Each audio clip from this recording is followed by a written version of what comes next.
शुक्रिया चेयरमैन साहब। ये एक बहुत इम्पोर्टेंट इशू था जिस पे आज सारा दिन एक अच्छी प्रोडक्टिव बहस हुई। इसमें जो मुश्ताक साहब और सिद्दीकी साहब जो इन लोगों ने बातें की उसमें बहुत सारी चीजें बहुत एक सेकंड ये जो आइटम नंबर 27 हमारा ऑर्डर ऑफ द डे वो डेफर्ड है क्योंकि सानिया ने रिक्वेस्ट की हुई है जी।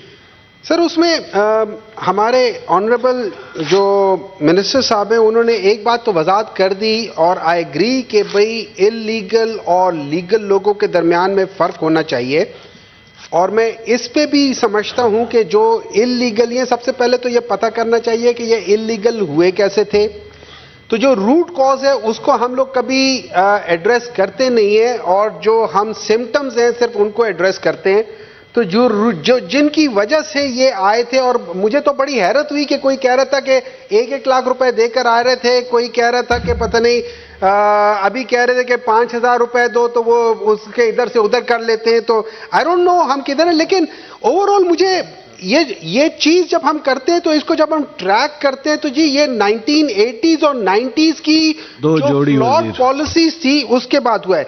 लेकिन मुझे जो असल जो अजीब बात लगी थी, जो हमारे honourable leader of the house थे वो बातें शुरू करने लगे कि जी ये पिछले दौर में एक अजीब सा एक बंदे ने कहा है, उनको शायद पता नहीं है कि ये डिसीजंस जो होते हैं ये एक बंदे के नहीं होते, इसमें सारे जो इदारे होते हैं वो एक साथ बैठ के आपके जो हेड ऑफ द स्टेट होते हैं उनके साथ डिस्कशंस होती हैं। और आज भी जो डिसीजन है ये आई एम श्योर ये प्रेजेंट हुकूमत के साथ बाकी लोगों ने डिस्कशंस करके इस नतीजे पर पहुंचे होंगे। और फिर इन लोगों ने कहना शुरू कर दिया कि वो इतने लोगों को इन लोगों ने रिहा कर दिया, टेररिस्ट और ये सब कुछ। हालांकि जब मैं रिट्रोस्पेक्टिवली जाता हूं और देखता हूं 2001 से लेके 2023 तक, तो जो सबसे पीसफुल टाइम था वो 3.5 साल का जो पाकिस्तान तहरीक इंसाफ का था। सबसे peaceful time of this country in the last 2.5 decades। अच्छा, उसकी वजह यह है कि ये लोग थोड़ा बहुत पढ़ते नहीं है, थोड़ा बहुत इनको इल्म नहीं है। वो इससे होता है कि बहुत सारे पेपर पब्लिश हुए और 2008 में एक इंटरनेशनल पीस रिसर्च इंस्टीट्यूट है ओस्लो में, उन्होंने भी एक पेपर पब्लिश किया था, we do not negotiate with terrorist, legitimacy and complexity in terrorist उनके साथ जो आप नेगोशिएशन करते हैं। सर उस पूरे पेपर, उस रिसर्च का जो मेन 2-3 चीजों को उन्होंने सामने रखते हुए किया था, एक तो IRA को और ब्रिटिश गवर्नमेंट को सामने रखा था, एक उन्होंने मोरो इस्लामिक लिबरेशन फ्रंट जो MILF फिलीपींस में था इनको सामने रखा था। और उसको देखा था जब ब्रिटिशर्स ने IRA वालों की जो बाज चीजों को उन्होंने एक्सेप्ट करते हुए कहा था कि हाँ ये आपके जेन्युइन डिमांड्स है, और इसी तरीके से फिलीपींस की गवर्नमेंट ने भी उनकी जब की थी तो वो दोनों चीजें अपनी जगह पर बैठ गई थी। उन्होंने उससे 4 चीजें, और मैं बताना चाहता हूं कि उन्होंने कहा था negotiation with terrorist can lead to their legitimacy but also encourage them to transform into a non violent actor. तो बाज दफा आपको इन चीजों को देखना पड़ता है और रिसर्च पेपर्स को पढ़ना पड़ता है। वो कहते हैं separate peace process could be conducted with different local groups reducing global reach और रीजनल रीच। मींस कि आपके जो लोकल इदारे हैं जो या लोकल ग्रुप्स हैं जो इंटरनेशनल टेररिस्ट ग्रुप के साथ मिलके कुछ कर रहे हैं, जब आप उनकी जो ग्रीवेंसेस हैं उनको एड्रेस करते हो तो वो अपने आप को इंटरनेशनल ग्रुप से डिसोसिएट कर लेते हैं और अपने आप को नेगोशिएशंस टेबल पे ले आते हैं और वहां पे उनकी डिस्कशंस हो जाती है। फिर जब आप डिफाइन कर देते हो ग्रुप को एज टेररिस्ट तो आप उनकी जो पॉसिबिलिटी ऑफ नेगोशिएशन है उनको लिमिट कर देते हो और उनके पास आप इसके सिवा कोई चारा नहीं छोड़ते हो कि वो एक्सट्रीमिज्म की तरफ चले जाएं।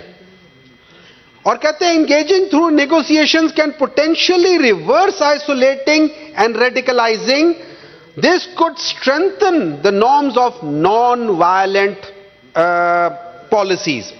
So in other words, जब आप ये कहते हो कि जी पिछली गवर्नमेंट में एक बंदे ने ये डिसीजन लिया था, तो बेसिकली आप एक तरफ कह रहे हो कि मैं पॉलिटिक्स खेलना नहीं चाहता हूं, दूसरी तरफ आप एक्चुअली पॉलिटिक्स ही खेल रहे हो. और देखिए, पॉलिटिक्स खेल नहीं रहे हो. Let me rephrase it.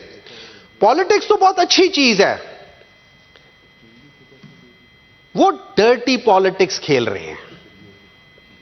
वो इस तरह की चीजों में एक बंदे को इस तरीके से इन्वॉल्व करने की कोशिश कर रहे हैं कि जहां पे वो उसको मलाइन कर रहे हैं. हालांकि वो डिसीजन एक बंदे का नहीं होता, वो स्टेट का डिसीजन होता है. अपनी नालायकियां जो 20, 25, 30 साल की पॉलिसीज थी उनको सामने नहीं रखा और बाकी हर एक के ऊपर तनकीद करना शुरू कर दी. तो मिस्टर चेयरमैन, मैं जनरली यह समझता हूं कि ये जो इलीगल जो लोग, जैसे मिनिस्टर साहब ने कहा था, और मैं इसके साथ अपने आप को बात को खत्म करने की कोशिश करूंगा, इनको आइसोलेट करके इनको वापस रिपैट्रिएट करना सही बात है, लेकिन सही बात का सही तरीका भी होता है, सही बात का गलत तरीका भी होता है. अगर आप सही बात को गलत तरीके से करोगे तो वो सही बात भी गलत नजर आएगी. उसके लिए मेरे ख्याल में there are more than 2 or 3 ways of skinning a cat. मैं समझता हूं गवर्नमेंट को थोड़ा सा इस पे देखना चाहिए. इसमें कोई शक नहीं है कि बहुत सारी चीजें उनके मैंडेट में नहीं आती, लेकिन बहुत सारी चीजें वो अपनी मैंडेट से बाहर कर ही रहे हैं. लेकिन ये इंपॉर्टेंट इशू है और आई थिंक कि थोड़ा बहुत इसको जरा एड्रेस करना चाहिए. लेकिन जैसे हमें पहले भी कहा गया था कि जरा पहले हाउस को सारी चीजें इंफॉर्मेशन तो दें कि ये सारा हुआ कैसे था, ये लोग कब आए थे, कैसे आए थे, किस तरीके से इधर सेटल हो गए थे, ताकि हम लोग भी इनको हेल्प करें और इनके जो इनके मसले हैं उनके लिए हम इनको सपोर्ट कर सकें. इसके साथ मैं इनको गुड लक कहता हूं और साथ ये कहता हूं कि हम लोगों को जरूर ये चीजें करनी चाहिए, लेकिन डर्टी पॉलिटिक्स नहीं खेलना चाहिए. जी 15 मिनट की जी ब्रेक.